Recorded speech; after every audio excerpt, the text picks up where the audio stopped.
Consultório CBN, com Henrique Bonaldi. Oferecimento Med Senior, plano de saúde especializado para a terceira idade.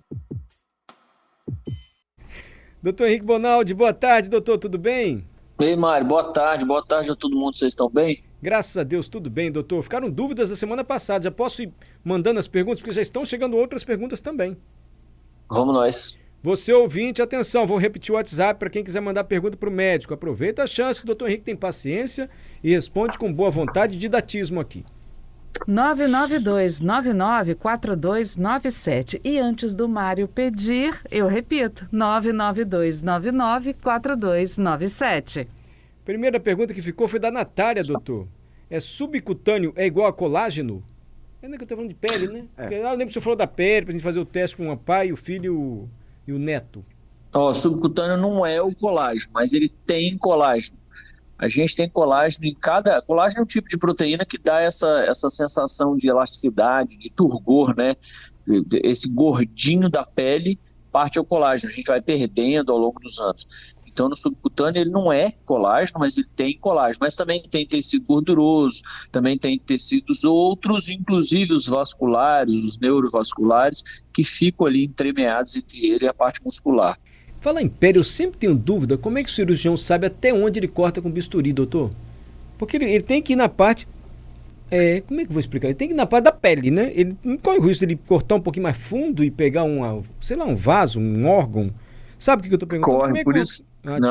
Por isso que na hora que ele abre, Mário, na hora que ele abre qualquer estrutura, seja porque ele vai tirar um lipoma de pele, um negócio super superficial, até a hora que ele vai operar lá a aorta, ele nunca abre com um bisturi com 4, 5 centímetros lá para dentro, ele nunca faz isso. Na cirurgia, a gente chama isso de divulsão de tecido, ele faz por etapa, por plano. Então ele passa um bisturi com coisa de 2 milímetros para a pele, aí ele abre a pele, depois ele vem abrindo o subcutâneo, depois o tecido gorduroso, depois músculos e aponeuroses, depois... E na hora de fechar a mesma coisa, ele não passa um fio daquele grandão só costurando tudo que ele abriu, não. Ele vai fechando por etapas, por planos. Então, primeiro ele fecha lá onde ele estava mexendo, depois o músculo, depois... E assim vai. O senhor não sente uma certa gastura quando o senhor fala isso, não, doutor? Vai abrindo a pele, rasgando? Não, Mário, eu sou um clínico teimoso. Eu fiz a cirurgia inteira, a faculdade inteira voltada à cirurgia. Eu frequentei todos os centros cirúrgicos do estado do Espírito Santo. Mas depois eu resolvi fazer clínica. Então eu me amarro, não posso ver sangue, adoro.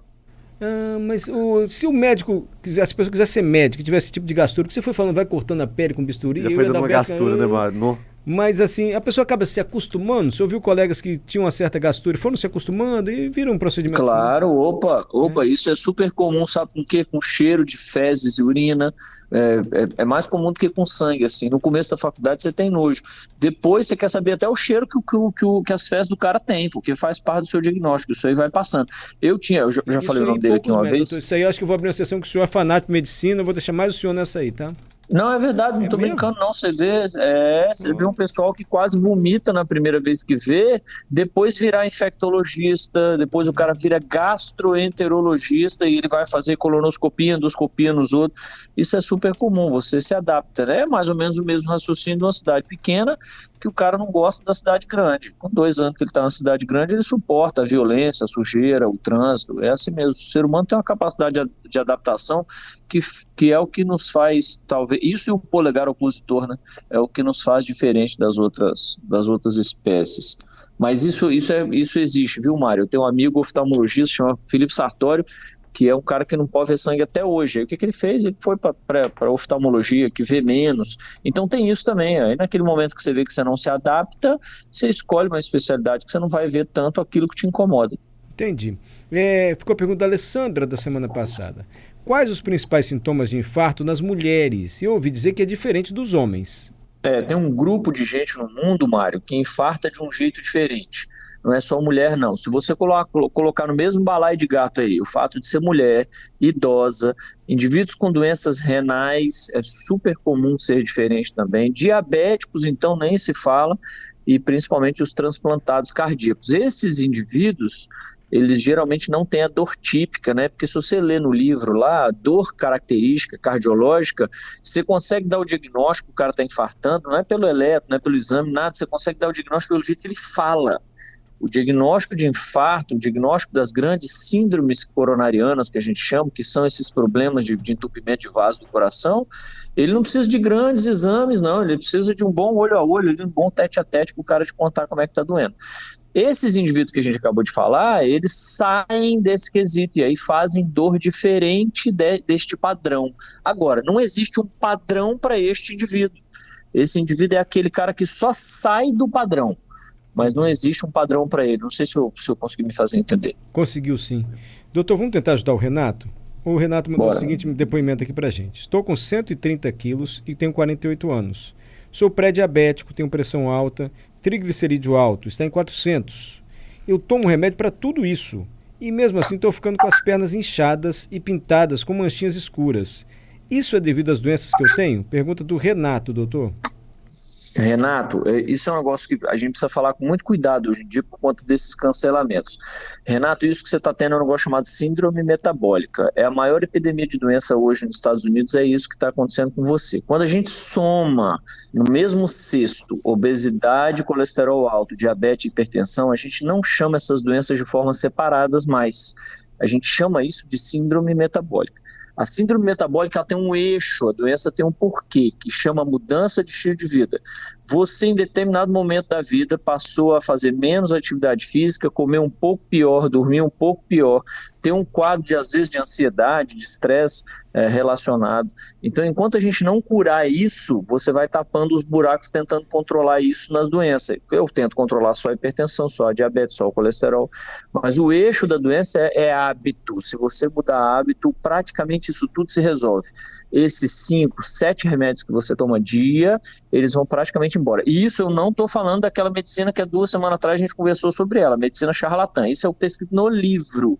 Tem muita publicação hoje em dia sobre síndrome metabólica. É a maior causa de doença cardiovascular hoje que tem no mundo, é síndrome metabólica. É o cara que não se cuida e esse é o cara recente. Esse não é o cara que infarta com 75, esse é um cara que infarta com 40. Então, Renato, procure um bom médico. Esse cara vai saber te ajudar. Existe uma programação, existe um jeito de começar a melhorar hábito, depois passar a ter um hábito ainda melhor e ainda melhor progressivamente. Mas pode ser, essas doenças que vão acontecendo aí, as doenças vasculares, podem começar pelas manchinhas de perna? Podem. Isso pode ser varizes, isso pode ser insuficiência arterial, periférica.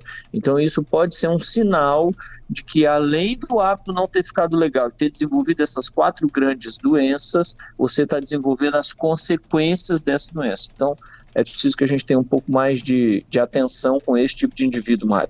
Isso é danado. E a melhora é linda, Mário, é linda. Você vê o sujeito sair de 7, 8 remédios para 0, porque ele comprou a ideia de um melhor estilo de vida, ele perder peso, ganhar autoestima, melhora a qualidade da pele. Esses indivíduos, Mário, tem um negócio chamado resistência insulínica, que eu não sei se vocês já viram.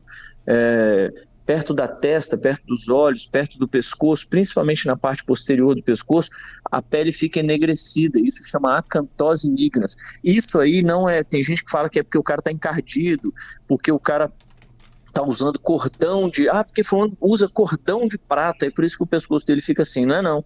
Aquilo ali pode passar bucha 6 meses que aquilo não sai. Aquilo é a coloração da pele. E com a melhora dos hábitos, vai melhorando tudo. Os níveis pressóricos caem no chão, a ponto do cara ficar tomando remédio em casa achando que ele está passando mal. Na verdade, o remédio está fazendo um sobreefeito, porque só o fato dele ter mudado o hábito já fez ele perder peso. E aí já faz melhorar a pressão, diabetes, colesterol. É bonito de ver. Uma das doenças mais bonitas de ver o cara melhorar é a tal da síndrome metabólica. Então, atenção. Quem está nos escutando, que não deve ser pouca gente... Presta atenção, seu remédio não é só medicamento, não é só pílula, tem que mudar hábito. Se você não mudar hábito, infelizmente, você não vai gozar de boa saúde em algum tempo da vida aí. O fato de estar aparecendo manchinha Pode ser doença vascular periférica, Mário. Isso aí pode ser já varizes, isso aí já pode ser insuficiência vascular periférica arterial, ou seja, ou o sangue não está indo ou ele não está voltando de forma adequada. Você pensa, Mário, o débito cardíaco, você pensa o volume de sangue que o coração tem que bater, para 130, 150, 180. Tem gente que está pesando 210 quilos. Então, a resistência que esse coração trabalha contra é enorme. Ele bate, você imagina a quantidade de vaso sanguíneo que esse cara teve que fazer a mais, porque ele tem, às vezes, 2, 3 vezes mais peso do que ele deveria ter. Então, não tem jeito, é um coração que sofre muito, é um vaso que cresce de forma desproporcional, de uma forma não arquitetada. Então infelizmente, é muito sofrimento. Agora, isso é muito legal de resolver, não é fácil, mas a melhora é estrondosa, é bonita mesmo.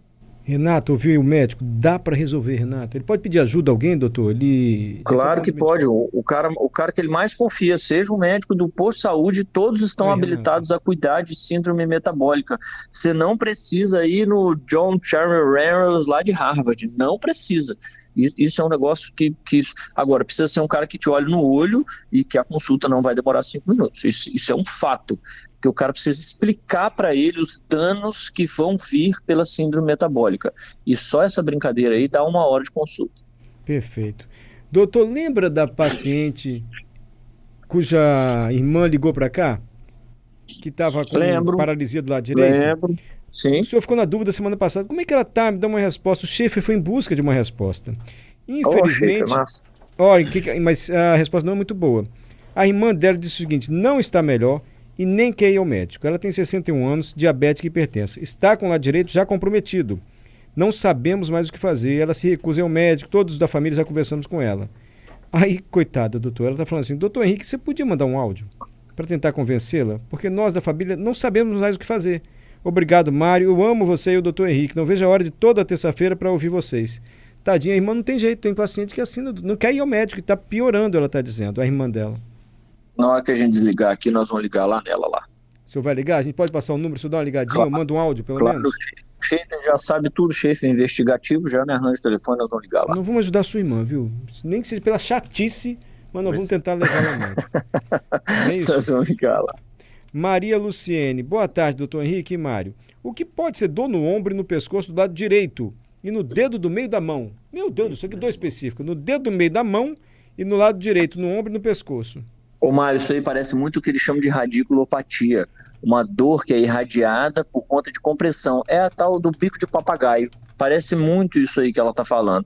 Essa dorzinha que atrapalha um mesmo lado, uma mesma região e se estende ao longo do membro.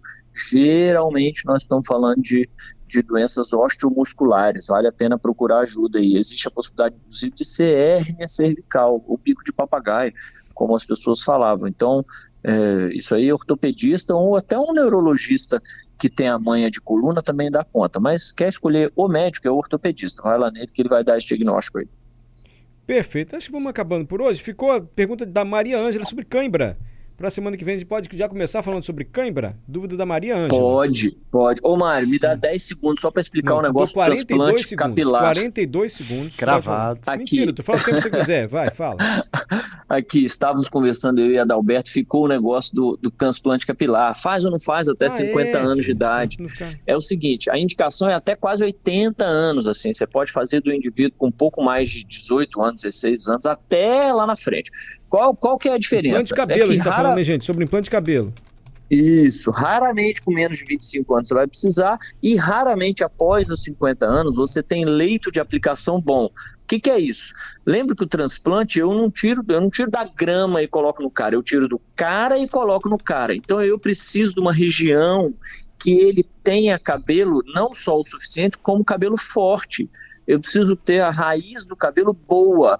E aí indivíduos com mais de 50, 70, 80 anos de idade, às vezes não tem essa região tão boa. E tem uma segunda questão.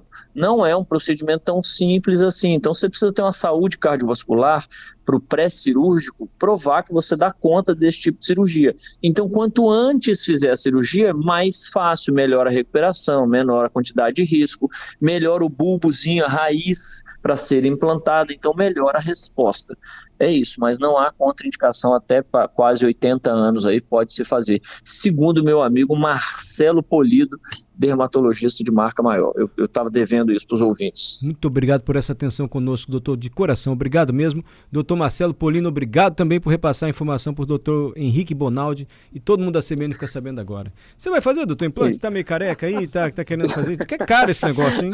Eu já tenho indicação e eu estou numa boa época, mas me falta glamour. Eu acho que se eu não tivesse tomando finasterida, eu já tava carequinha.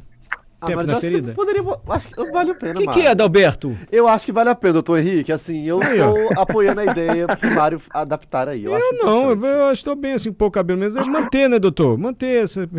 Isso aí, natureza. Nós somos rústicos, é isso. Mais ou menos, né, doutor?